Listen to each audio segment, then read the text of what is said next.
Get ready to hear the truth about America on a show that's not immune to the facts with your host, Dan Bongino. All right, welcome to the Dan Bongino Show. Producer Joe, how are you today? I'm doing well because it's Friday.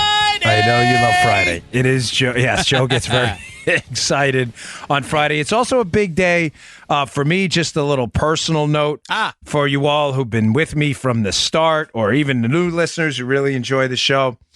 Nothing is going to change for you. Don't worry. You will still be able to hear the show on the accounts you have now, but we will be leaving CRTV. It's our last show with CRTV. We had a business relationship with them. It's not nothing personal. They're good folks over there. I've enjoyed my time. Don't read into it. But we are with a different company now, but it won't change anything. Don't worry. The way you're listening now is the way you'll be listening to the show on Monday.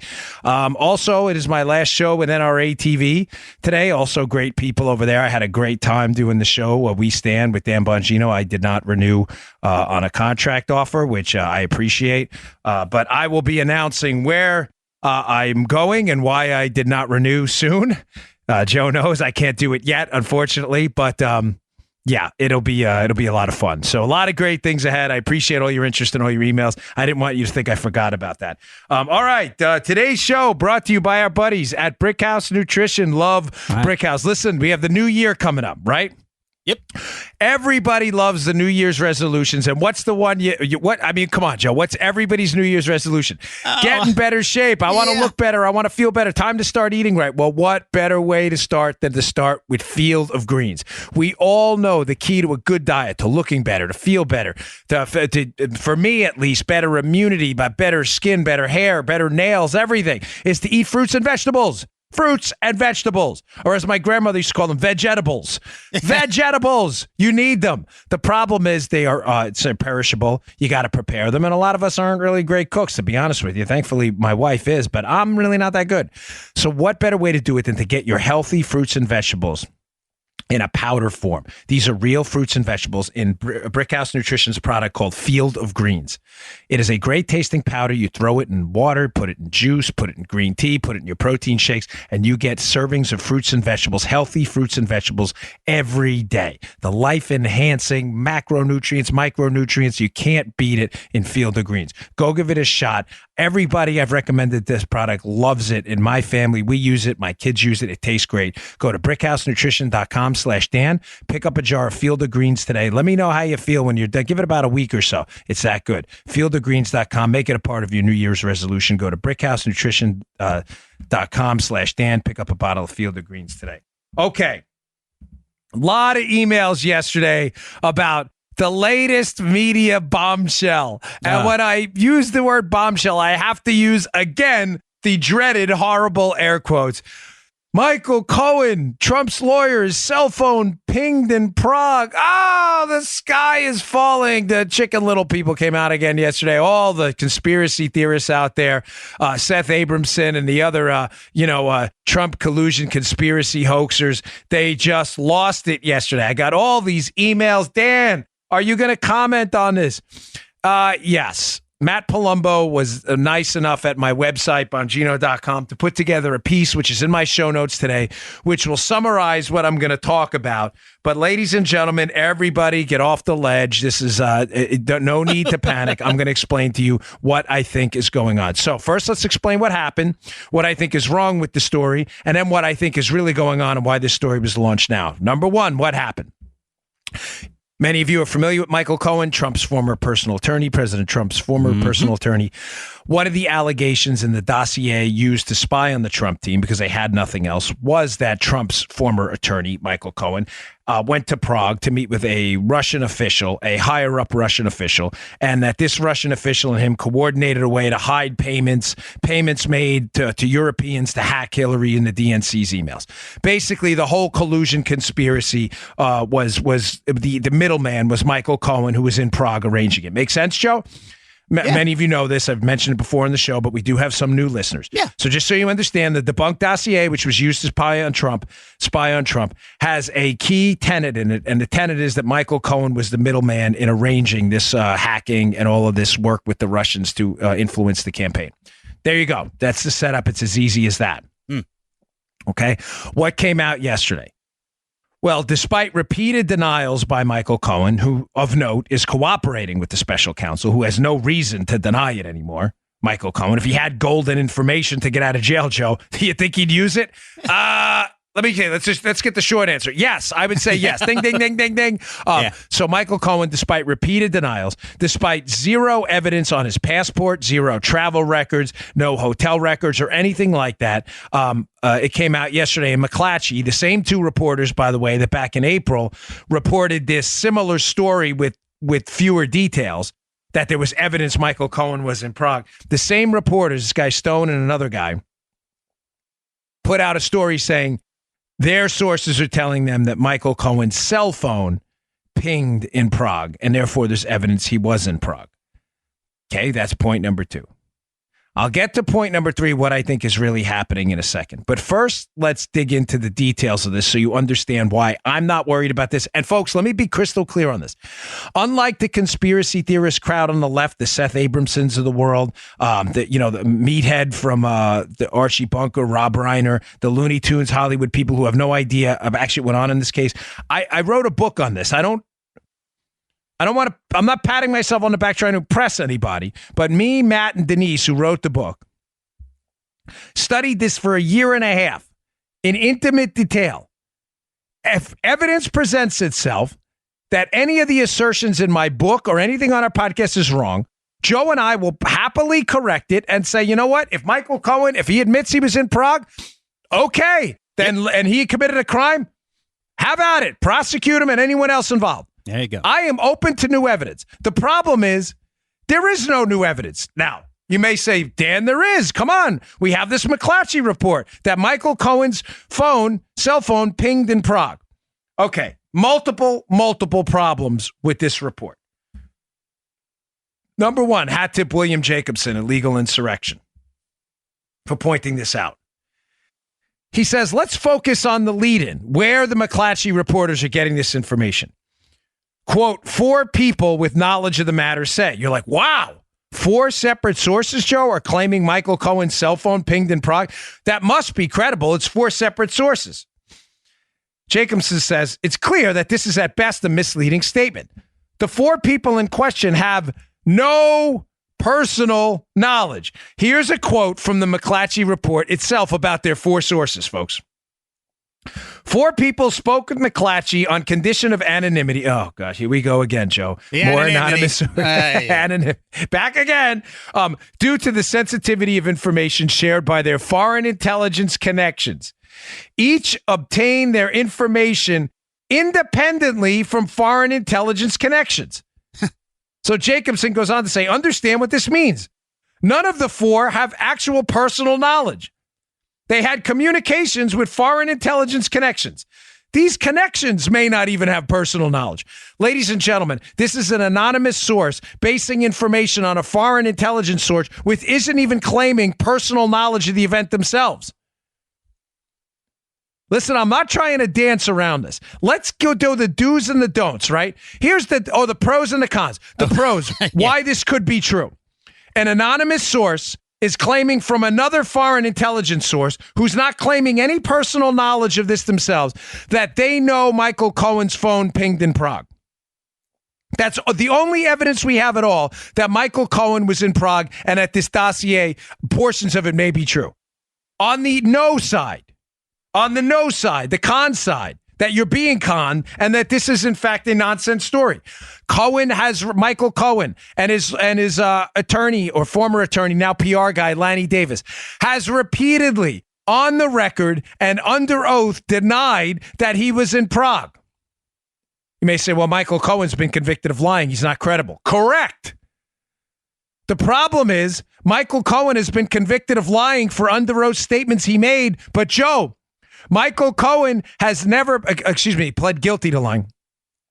Michael Cohen has never pled guilty or been charged with lying about his under oath statements about Prague. That's right. By Bob Mueller himself. That's right. Folks, the Mueller team back in April, when these very same McClatchy reporters put out a story saying there was evidence Michael Cohen was in Prague. That was the genesis and gist of that story back then. Now they're getting specific that it's cell phone pinging, right? I want to be very clear on this. When that story came out in April, Bob Mueller's team themselves, in a rare public statement, said, be very careful about what you're hearing in the media. Folks, in some limited circles, okay? We haven't said this in a while, Joe. They would call that a clue. They would call that a clue. Clue like the clusias I have in my backyard. This is a clue that this information is bogus. He's denied it under oath, and he has never been charged by the Mueller team with lying about it, despite being charged with the Trump Tower project in Moscow that never came through. He's been charged with lying under oath. Why not charge him with lying under oath for that? If Mueller had any evidence, it's true. Folks, do you think they don't have his cell phone records? Oh, come. I know. It's hysterical. How many times is Seth Abramson and the conspiracy theory crowd going to get played by this same story? Secondly, on the con side. So remember, on the pro side, all we have are these anonymous sources. Mm-hmm. Con side, denied it. Mueller's not charging with lying about the denials, despite him cooperating with Mueller. Third, his passport shows no evidence of him being in Prague at that time. How do you think he slipped in the country? What was it? Was it that Batman movie, the Dark Knight movie, where he goes over to China and he slips out of the country in like a cargo plane with some like beacon that he floats in? I mean, is that how you think you think Michael Cohen's Bruce Wayne, that he has like the bat plane, the bat raptor, and the bat beacon, and he's in a bat suit and he jumps out a window and a cargo plane hooks him and flies him back to the United States? Folks, do you believe this? Listen to me. I'm not a big fan of personal sources. I've been to Prague. I coordinated a lengthy advance there when Barack Obama went there to sign this START treaty with Dmitry Medvedev. I was there for a good lengthy period of time, relatively speaking. I worked with their security forces. These guys in Prague, the guys and the women we worked with over there, were top notch. These were not second raters. These were not scrubs. These were top notch security pros. I'm telling you that. Do you think Michael Cohen slipped into the country like Bruce Wayne and out on a cargo plane with the bat hook and nobody knew? I could hear Gene Hackman in The French Connection. Have you ever been pinged in Prague? I love that movie, by the way. Hackman. Isn't Gene Hackman like the best actor ever? In The Firm, man. I watched The Firm, not that he's in The Firm. He is Gene Hackman's just amazing. Oh, man. Yeah. Oh, is he Popeye Doyle? Is that was it? Yeah. Yeah, it was a great movie, man. So you're good at pop culture. I'm terrible at it. But yeah, it's a nonsense story. It makes no sense that he managed to enter a country without any detection at all. You have to suspend disbelief like you're watching Bird Box on Netflix or something. Gosh, it's crazy. All right.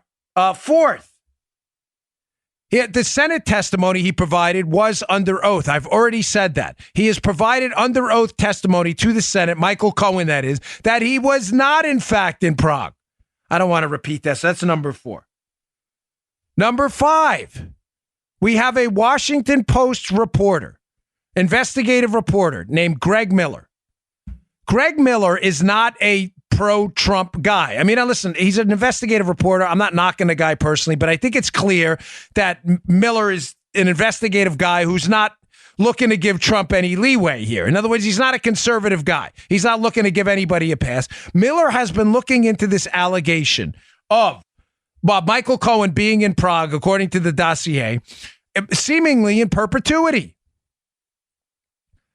Miller there would be no bigger story for Miller at the Washington Post than for him to be able to break the fact that Michael Cohen was in fact in Prague.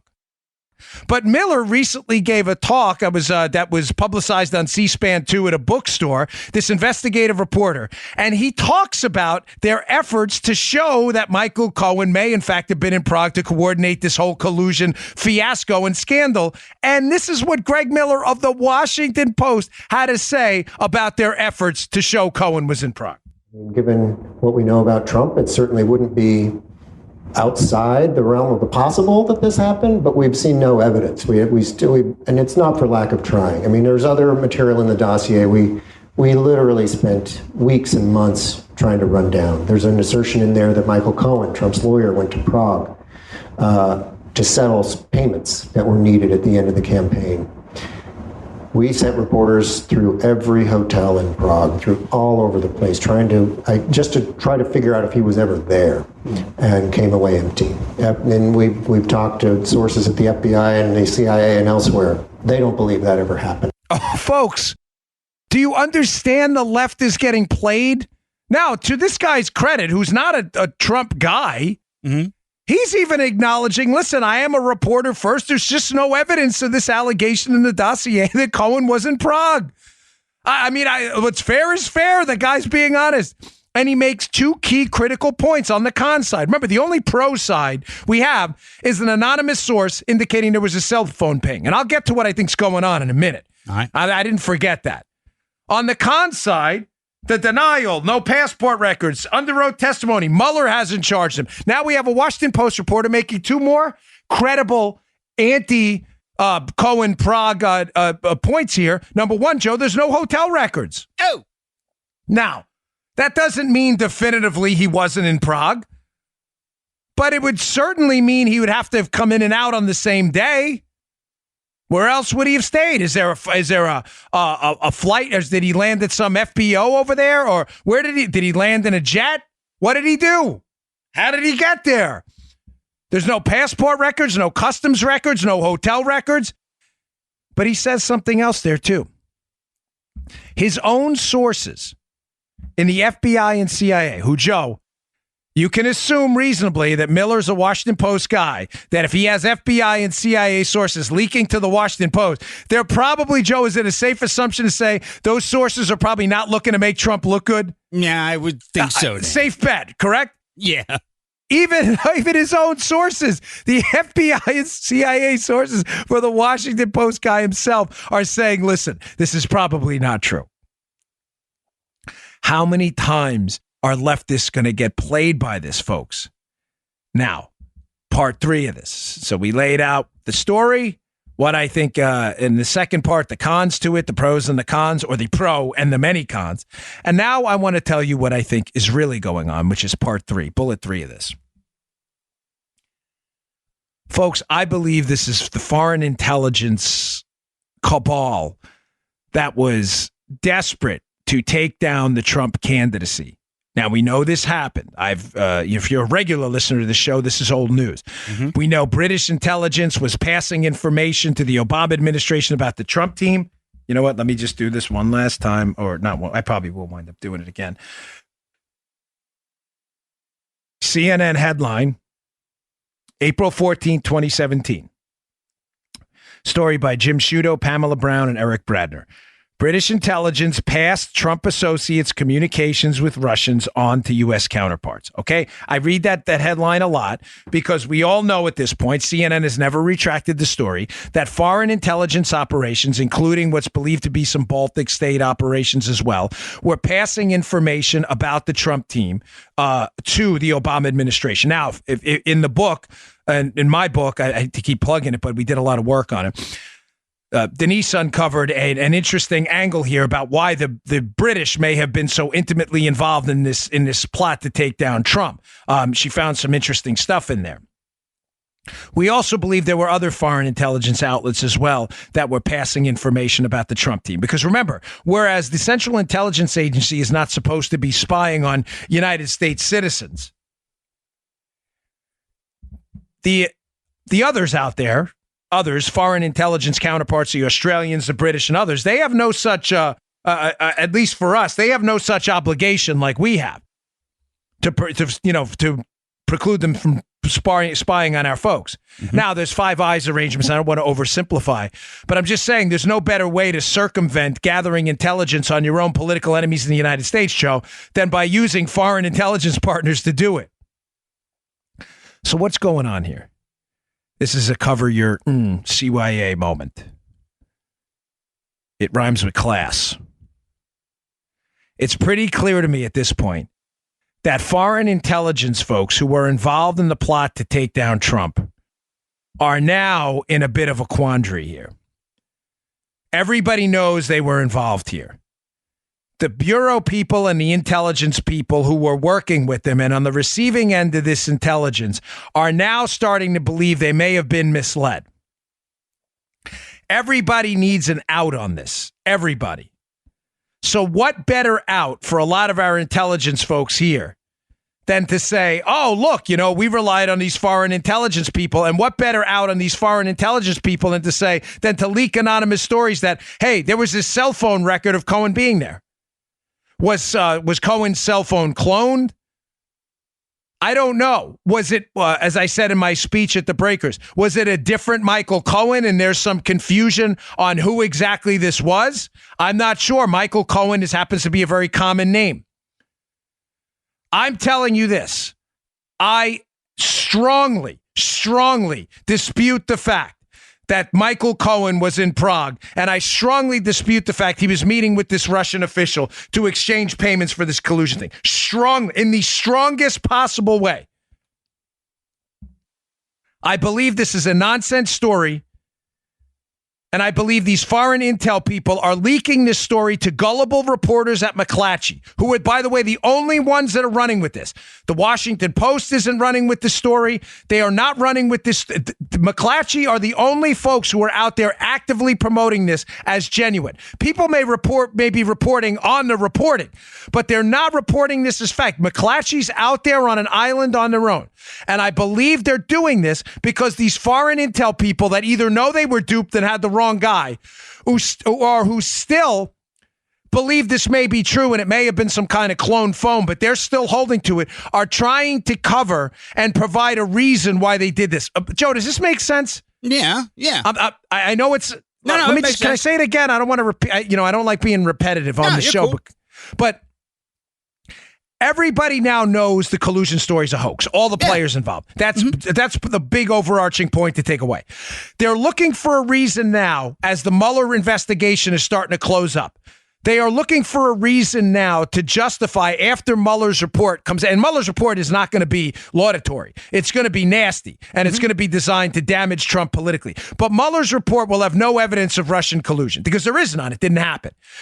All of these folks who were involved in the spying on Trump, basing it on the premise that this collusion was real, Joe, are going to need an excuse as to why they did it. Right. I believe this foreign intelligence, this cell phone ping is going to be what they're going to hang their hat on. Now, whether this cell phone ping is a clone phone or if it's a case of mistaken identity, the intel agencies that relied upon this ping to do this scandalous spying on the Trump team are going to say, hey, look, we got hosed too. And in order to get the story out, because they're embarrassed to go on the record, hence the anonymous sources, they had to find a couple suckers, reporters, who would be willing to run with this story. They can't find suckers, shockingly, at the Post or the Times, who would be more than eager if this was a credible story. So they go back to the well to these McClatchy guys who have been eager to get this story out to try to save their reputations. Does that make sense? Yeah. But Joe, even the Mueller team, which I've told you is a hack witch hunt investigation. Even the Mueller team, the Washington Post and the New York Times are skeptical of this information. Hence the April statement by the Mueller team after the original McClatchy story came out about this, saying, hey, everybody be careful with this. Even Mueller doesn't want to hang his hat on this. This story is more of a dumbshell. It is. It's not. You're absolutely right. The opposite of a bombshell. Yeah. And they picked these two sucker reporters to get it out there, knowing that Twitter sphere and social media would pick up on it. And whatever intelligence partner relied on this kind of stuff, they're going to say, oh, it was the ping. Not knowing that the ping is either mistaken identity or the ping is a clone phone. Right. It is not Cohen. Oh, one more piece of information on the con side. By the way, I have a great piece by Chuck Ross, too, at the Daily Caller, which addresses a lot of these points in the show notes today as well. Please read the show notes. The Matt Palumbo piece and Chuck Ross's piece. They're very good. Folks, Cohen has an alibi that's airtight. The dates they claim he was in Prague, he was out on the West Coast visiting his son. He has travel records. Folks, it's a nonsense story. You have to be a hardcore X-Files-like conspiracy theorist to believe in this stuff. Don't. It is a CYA. They're going to say, well, we spied on him, but look, we relied on this cell phone ping, so we thought the dossier was true. That's not how any of this works. You have to do some verification that he was there, not anonymously sourced foreign intel information that could have been based on a cloned phone or a simple case of mistaken identity. That's not verification. That's lazy police and intel work.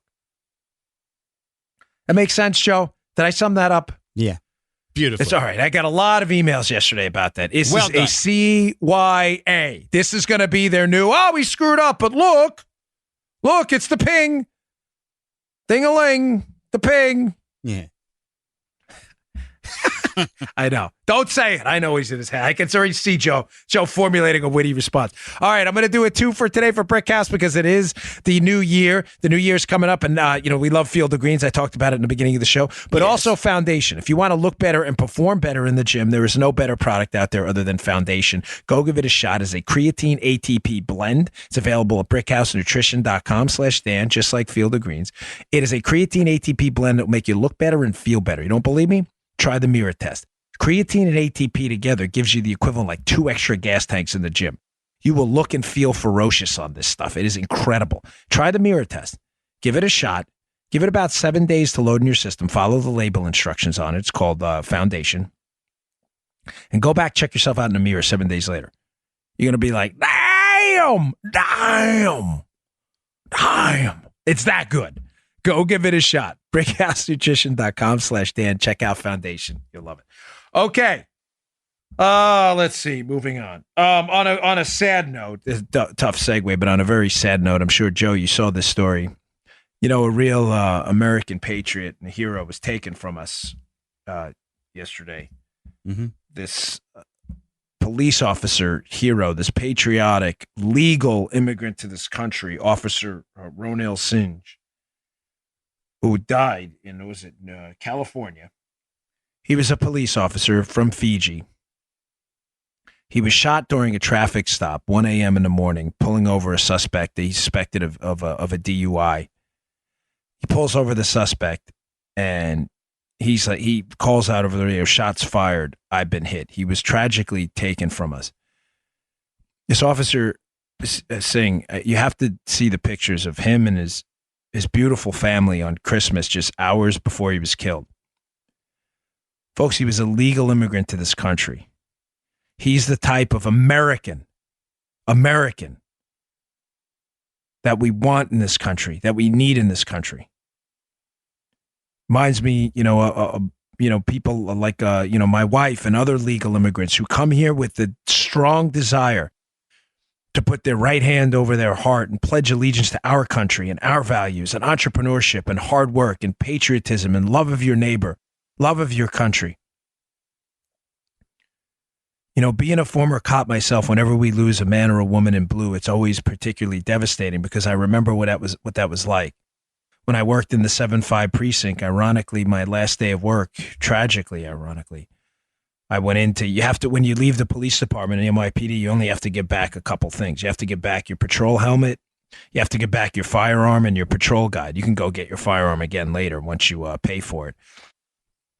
But I remember going back in and hearing the night before that we had lost one of ours and the black bunting was on the front of the precinct.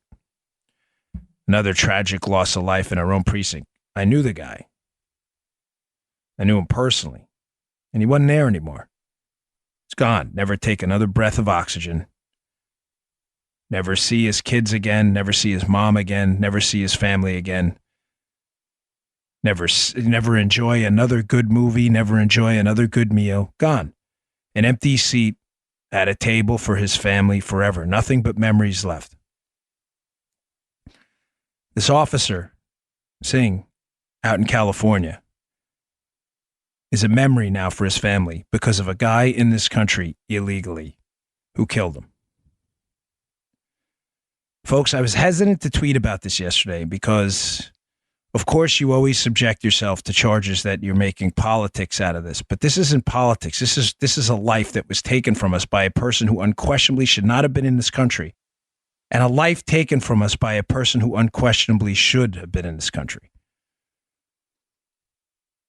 This guy was a legal immigrant to this country who chose, of all jobs, to never going to get rich off it.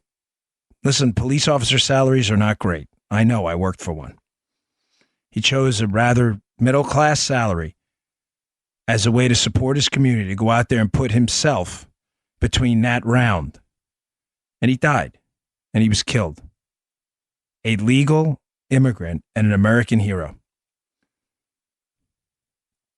You know, it's just not appropriate at the time to introduce any politics into this stuff because it's what the left does to us.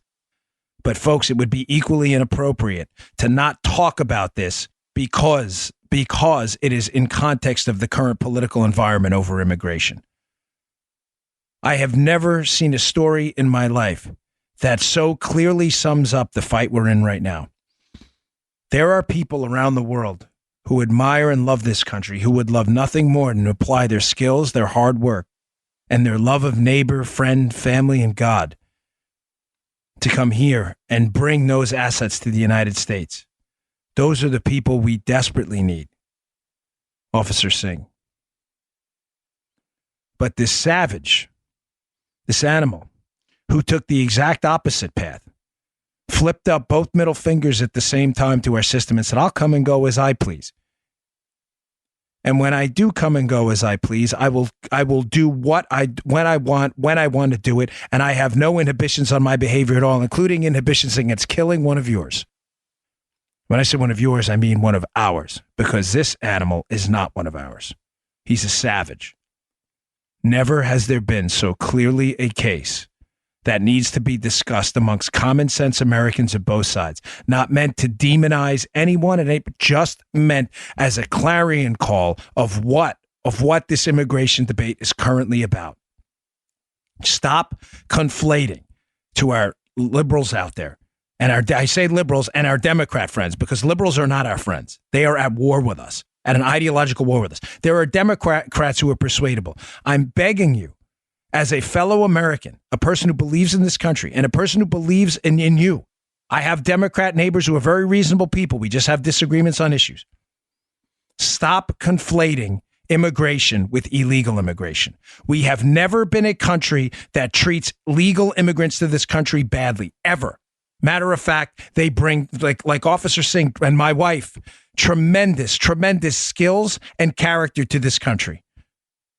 It is the people who have disregarded the rule of law that have absolutely no business being here whatsoever. And because of people like that, we lost an asset to this country that will never take another breath with his family. I ask all the people who support open borders, illegal immigration, unfettered immigration with no constraints. I ask you humbly and respectfully, even though I disagree with you and want to say something different right now, just look at the picture. Just go on Twitter and put in his name. Look at this guy. Look at the picture. Look at his family.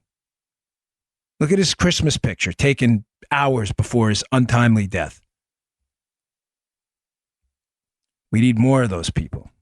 And now we have less because of an illegal immigrant who was the exact opposite of this American hero. Disgraceful, folks. Absolutely. 100%. Disgraceful. A genuine American tragedy. Sad. All right, get myself together here. It's just, you look at these pictures and I always think of that Black Bunting the day I left the NYPD for the Secret Service. I remember thinking to myself, gosh, this has got to be one of the worst days. I was so happy to be a Secret Service agent and so unbelievably taken aback that one of our own had died. You know, these are fathers and brothers and husbands. And I mean, I it's crazy. Just one last thing on this, folks. I don't mean, it's Friday and I'm not trying to put everybody in a bad mood, but this is the stuff we have to talk about responsibly on the show. One of the things I couldn't get out of my head, Joe, yesterday was I thought I saw a picture with him and a dog, Officer Singh, his hero. And I love dogs, and I like to take care of my mother-in-law's dogs. They come over a lot. And you know what I couldn't get out of my head, Joe? Like the dog will never understand this. Listen, I'm not in any way minimizing. Obviously, we lost this hero. His family's devastated, but I'm just trying to be real with you. Like little things that went through my head after I'd gone through all the empty. I always think of the empty seat at the Thanksgiving table. The wife and the family and how. I mean, little things. But when it's real for you, when you were a cop and you remember losing, friends and coworkers. I just kept thinking, like, the dog. This is what was in my head for some reason. I couldn't get it out. The dog will never understand. Like, the dog has lost his master, his owner, his buddy. And you can't explain that to a dog. Like, the dog is just, I don't know. I don't know why that's what was in my head. And I'm just trying to give you an authentic account of I'm obviously not that eloquent today about this. You know what I can't throw? What's that? If immigration reform just saved one American citizen's life, wouldn't it be worth it? Especially a guy like that. And, I say to people all the time discussing the illegal immigration topic that you can say all you want that most people who come here illegally will not go on to commit other crimes, although they did break the law coming here. That's statistically accurate. But what you can never argue is what Joe just said, that 100% of people who come here illegally should not be here. And Kate Steinle and people like Officer Singh would be alive if we'd actually enforced our immigration policy at the border. Because 100% of people here illegally should not be in the country and did break the law by coming here illegally. All right. I got a couple other things. A quick shutdown update on a bit of a lighter note. Folks, I don't see any quick end to this. Both sides have obviously hardened. The latest update on it, I have a story in the show notes today from the Washington Examiner. Trump has offered a compromise on the $5.7 billion, moving around to some funds. Let me be precise, the $5.7 billion for the wall. Apparently, there's a compromise, a Trump compromise on the moving around of some funds. I don't have a major issue with that as long as he holds fast on getting the wall started and getting started, but at a reasonable amount of funding. I don't have any objection to that because there are ways to move around funds and get this thing moving. He's already working on a contract for 115 miles of that, which is very good. What's the problem? The Democrats didn't even offer a counter. The Democrats basically flipped them off and said, we're going home. Right. How you negotiate or compromise, whatever, with people not interested in compromise beyond me. So I will say what I've said for the last 3 days. Shut it down. They expect Trump to fold and acquiesce on these big major points. Nope, no thanks. Not going to happen. Stand fast, President Trump. You are doing the right thing. Do not waver. You are doing the right thing. You have set forth a black and white principle, what you're fighting for. If you fold now, it'll look like you didn't believe in it in the first place. Don't do it. You're doing the right thing. I have another article, the show notes today. It's the last story in a poll. The overwhelming number of Republican voters support this president, what he's doing right now. This is not the time to fold. Both dug in. President Trump's now threatening to close the southern border. If that's what we need to do, then that's what we need to do. Another update on the story. I discussed yesterday the ridiculosity and absurdity. I just made that word up, of course. Ridiculosity. I like it. It's so ridiculous that it's ridiculosity. The CNN report, which was a new low for CNN, which is tough because they constantly break through the basement floor of media lows, seemingly daily. But their report that troops that had showed up at the Iraqi hangar to greet President Trump enthusiastically, who brought their own MAGA hats, they didn't buy them off the president. He doesn't sell MAGA hats on these trips, but brought their own to be signed by the president. CNN published a ridiculous report advanced by a bunch of Obama bootlickers and former staffers on Twitter that these military personnel who brought their MAGA hats to be signed should be investigated for Hatch Act violations that prohibit political activities while in uniform. Possibly in the history of fake news, dopey media stories, Joe, I rank this one maybe top 2 or 3. It could be number 1, but I want to leave that spot open because every day something new happens. Yeah. To clarify the rules, the Air Force basically humiliated CNN and all the imbeciles that went on their network to advance this. We're going to go prosecute these. Let's get them in handcuffs, folks. Are you kidding? Dumbest story ever. So this is from the Daily Caller. Amber Athew does great work over there. Her fake news story I have on my show notes to her top fake news stories of 2018, which is really good. We actually cited at Bongino.com too. It says U.S. Air Forces Europe made a clear statement Thursday that troops at Ramstein Air Base, it was in Germany, by the way, sorry, not in Iraq. Ramstein is obviously in Germany. Did not break any rules by bringing their own hats for the president to sign. Let me just read to you the quote because this is just so ridiculous. He did go to Iraq, too, the president, obviously. There is no rule against airmen bringing personal items to be signed by the president, the Air Force said, noting that while troops held the hats to be signed, they never wore them while in uniform. I mean, I only report this because I brought this up the other day. I don't mean to dumb you down and kill neurons during the show, but we're at this point of such, like, the fake news is so fake now that humiliating them every day has become kind of a national pastime. This was an outrageous story. It was a dumb story made to take a shot at Donald Trump. And as I told you, which was confirmed, by the way, so I'm not spinning your wheels ever, which I don't do. What did I say during yesterday's show, Joe, about my trip to Afghanistan? People were bringing everything for the president to sign. Yeah. Everything. Last night on the news, they showed video. The president, he was the president of Afghanistan. I'm not sure if that was my trip or the other trip, but I'm telling you, I was there. President Obama, and good for President Obama. I'm not knocking him at all. It was very nice of him to sign stuff for the troops. I'm not knocking him. But what's the principle? Is the principles here that the president signing presidential memorabilia or other things is somehow a prosecutable act amongst our troops? If that's your principle, why wasn't it prosecutable under Obama? Because that's not your principle. You just hate Trump and you're a liar. So again, it's not whataboutism to say what about the troops under the Obama trips to Afghanistan that had stuff signed. I say what about because that is not a principle. That's a dumb idea that our fighting men and women overseas shouldn't get a presidential autograph. A valuable historical item. I don't mean money-wise, but valuable to them and their families. What are you kidding me? Are you an idiot? What a dumb story. And now CNN with a thorough, strong, and unequivocal rebuke by the Air Force, showing what fools these anti-Trump idiots are. But I tweeted out yesterday, and I meant this.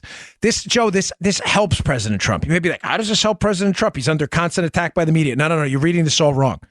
A story like this is so ridiculous and absurd. It entirely discredits the left-wing activists in the media, which is good because it highlights the people who play by the rules and do actual journalism. Nobody takes CNN seriously anymore.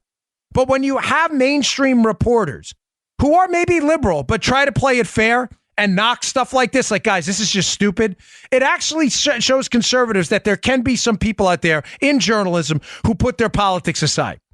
So it completely discredits the Looney Tune activists and highlights people in media. And point number two is it solidifies the base, the Trump base, in this battlefield morality, which I talked about earlier in the week, that this is a real fight here for survival. The media is against us. They are not in this for journalism. Their sole purpose is to discredit and attack conservatives. So it solidifies the base's support around Trump while also highlighting the liberal media activists for who they are.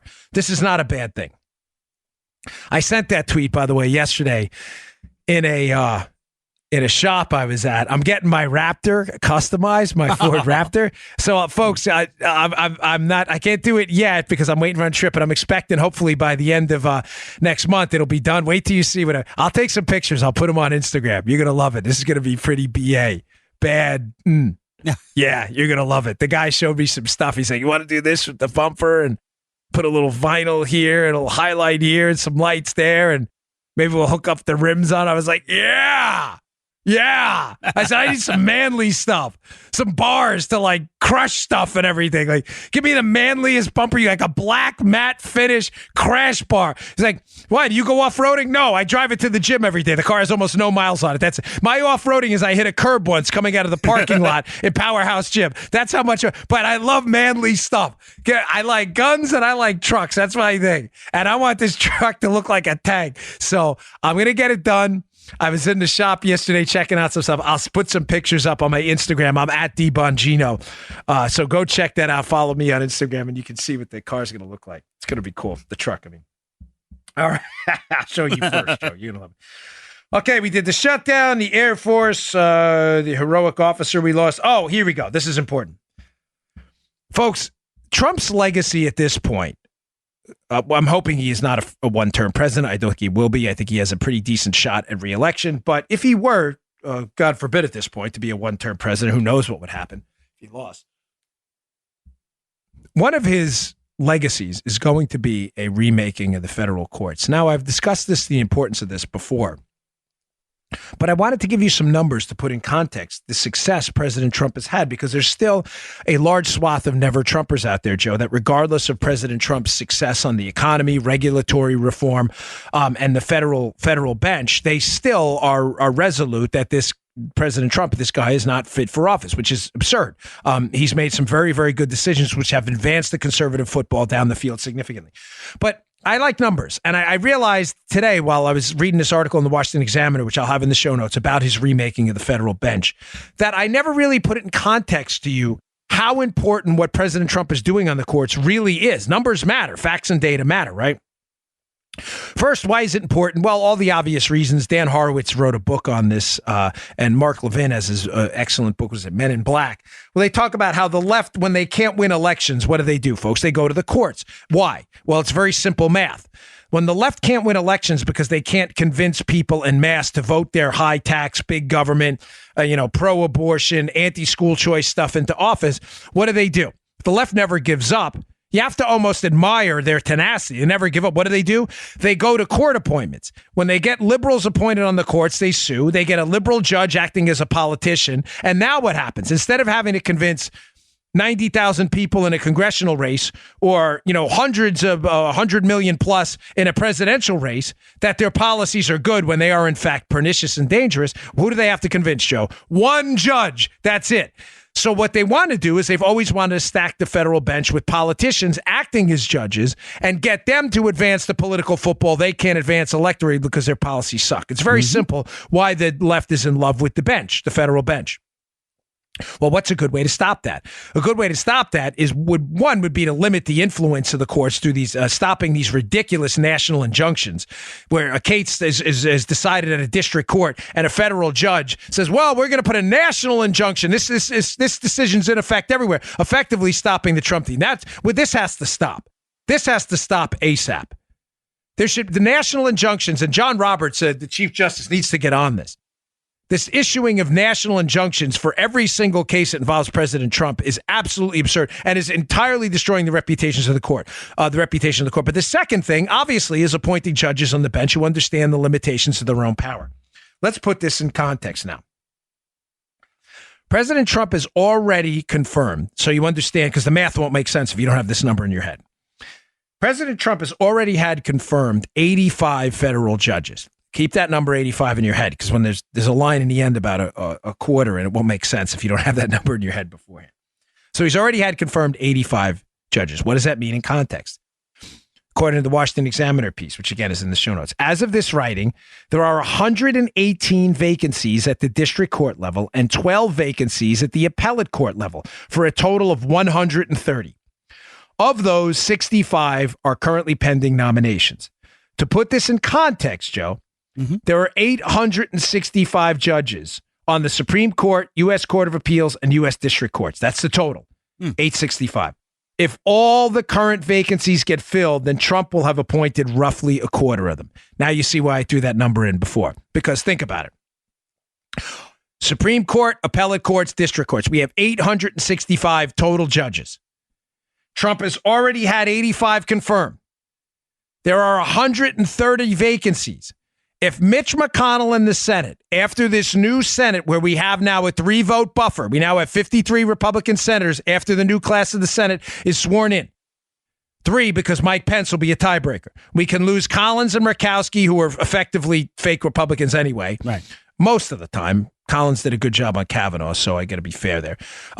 We also figure there's always going to be one type of flake guy, Jeff Flake, who will flake out. I mean, never was there a more appropriately named U.S. Senator than Jeff Flake. But now we're rid of him, thankfully. So they can lose 3. Mitch McConnell needs to prioritize now, because now we have the gist of the piece, show is now that there's a Democrat House, there is very little chance that any significant Trump agenda item is going to get pushed through, because it's going to be blocked by the Democrat House. It's not Trump's fault. The Democrats just hate Trump. Right. The Democrat House, required to pass any legislation, is not going to pass anything that benefits Trump. That's just a fact. But what they cannot do, because they have no role in Senate confirmations at all, the House, is they cannot block confirmations of judges. So if you get these 130 vacancies filled, you combine it with the 85 we've had already, out of the 865, that's roughly a quarter of the federal bench appointed by Donald J. Trump, who has done a terrific job getting conservative judges who understand the limitations of their power appointed to the bench. I bring this up because this has to be priority number one. Has to be right now. Not that we shouldn't try. I'm not suggesting we shouldn't try for additional tax cuts, spending restraints. He has the veto power. He's not powerless, the president. He has the power of the veto power. He has executive orders as long as they're lawfully applied. We don't want to do what Obama did. But the federal judiciary could be almost remade by President Trump in one term. We had a historic number of vacancies when he came into office. We can now fill them and stop the liberal run sprint to the courts, the Supreme Court, the appeals courts, and the district courts every time they lose an election. This is a game-changing moment. Okay, last story of the day, because this has received very limited coverage. CNN, although I think they may have covered it, the intensity of the coverage has been extremely light. And it's not surprising. I mean, CNN and other liberal outlets are not apt to publish stories that make Democrats look bad. So we're going to talk about it here because it's important. Folks, did you hear what's going on or went on in Alabama? You know, we've heard all this about Russian disinformation campaigns and the abuse of social media tactics, fake news on Facebook and other places to influence elections, right? Mm-hmm, mm-hmm. Now, you may be saying, oh, yeah, we heard that in context of what? The Trump campaign were allegedly trying to do it, which is nonsense. It's garbage. He said that is fake news. But this story is not fake news because the guy involved, he was involved with LinkedIn. He's a left-wing billionaire. Has now admitted to being involved in an influence campaign in the Alabama Senate race between Doug Jones and Roy Moore. I have a story in the show notes about it today. If you've missed it, this is an incredible story. 6-figure sums of money paid to promote disinformation in the Alabama Senate race meant to link the Republican Roy Moore to Russian bots. It was fake. It was fake news, financed by a left-wing billionaire. Now, to be fair, I'm just telling you we stick to facts here. This left-wing billionaire associated with LinkedIn is apologizing for it now and is saying he's open to an investigation. That doesn't make any of this right, and he get no pass. There will be no mercy here. If this is what we're talking about, influence peddling and money spent in elections for fake news and disinformation campaigns, then that is exactly what needs to be investigated. But the allegations are serious, that there were fake news social media accounts promoting Roy Moore, the Republicans linked to the Russian bot campaign. It was made up. It was all made up. And it was done in an effort, because information's been leaked about what they were doing, Joe. It was done in an effort to suppress Republican turnout. Mm-hmm. Mm-hmm. They had a goal of suppressing Republican turnout in the Alabama Senate race, which the Democrat eventually won, Doug Jones. They had a goal. They even had a metric. They wanted to suppress turnout by 5 percentage points. Ladies and gentlemen, can you imagine if this was a story about the Trump team? Secret document uncovered. Trump paid a 6-figure sum to suppress Democratic turnout in key Democratic areas. Ladies and gentlemen, it would be the scandal of the century. But because it involves a left-wing billionaire and a Democrat, Doug Jones, who won the race. Now, there's no suggestion Jones was involved in this personally. This would be a mega story. But because it's a Democrat, it's not. The coverage has been light and sparse. Wait, what is that? Oh, I'm hearing that. Is that the media No, that's not the media coverage. Joe's right. That, in fact, is a flock or a pack or whatever you call a group of 1,000 crickets at night making the sound at night. In dead silence, that's what you'll hear. Yep. That was good. We need that effect more often. That is, in fact, the media coverage on this, which has been sparse at best. Should be a front page news story if election tampering coverage was based on principle, but it's not. Election, air quotes, tampering coverage is based on attacking Donald Trump. And if the story doesn't attack Donald Trump, it's not fit to print. Remember, democracy dies in the darkness, right? The Washington Post new motto. Or the New York Times, all the news, it's fit to print. Well, apparently, if it makes the Democrats look bad, it isn't. The coverage has been light at best. What a scam. All right, folks. Thanks again for tuning in. I really appreciate it. I will be on Mark Levin's tonight, filling in on the radio. So if you want to give us a call, you want to talk to me live, make sure you do that. And again, today is my last day at NRA TV. That show's on, my last one, 5:30 p.m. free at NRATV.com. I will be announcing my future plans, hopefully very soon. It'll be clear why I left. But thank you again it was a good run with the folks at CRTV. I want to thank them as well, but that won't change anything for you all. Don't worry. But you could still subscribe at our same account on iTunes. Listen on iTunes. You can listen on our website, Bongino.com. Please also follow us at iHeart. It is those subscriptions where you subscribe to the show. It's free. It's all free. That drive us up the charts and help other people find the show. We really appreciate it if you do that. Thanks a lot, folks. I will see you all on Monday. Good day, sir. You just heard The Dan Bongino Show. Get more of Dan online anytime at conservativereview.com. You can also get Dan's podcasts on iTunes or SoundCloud. And follow Dan on Twitter 24/7 at DBongino.